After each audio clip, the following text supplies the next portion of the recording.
Continuation ito ng ating meron na tayong ginawang video. At kwento ko yung bakit 35 years na wala kaming bahay at lupa. So, kung meron kayong mga katanungan, comment below lang. This is our pangarap. Sa ngayon, pangarap pa lang meron tayo. Ito yung pangarap ko. Pangarap ko na makapag-tithes ng 100,000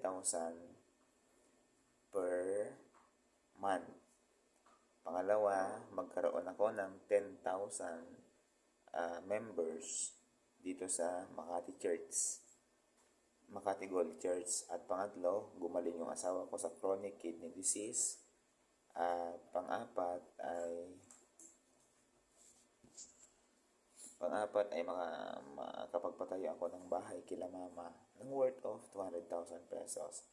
At panglima, na pangarap ko ay magkaroon ako ng 1 million subscriber dito sa YouTube channel. Sa panahon ko ngayon, ang hawak ko ngayon ay pangarap lang. At alam ko na isang araw ang pangarap kong ito ay matutupad. Kasi parang walang halaga sa akin yung buhay ko kung hindi mangyari yung mga pangarap ko. Parang useless na nabuhay pa ako sa mundong ito kung hindi mangyari itong mga pangarap ko. Kasi napakahirap yung buhay namin noon. Napakahirap talaga. Sa edad na 15 siguro yun at 12 years old, nagpakatulong na ako para lang makatulong kang papa. Kasi si papa, grabe. Napakatindi nung sakripisyo niya sa amin. Saludo ako sa papa ko. Napaka hardworking po siya.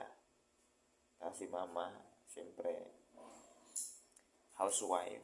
Full-time din siyang housewife. Saludo din po ako sa kanya. Basta gusto kong bumawi sa aking papa. Sa kanyang kabutihan na ipinakita sa akin. So, kung nanonood ka ngayon, ito po ay social experiment. Hindi po social experiment. Ibig sabihin, ito po ay experiment na sasabihin ko lang yung pangarap ko.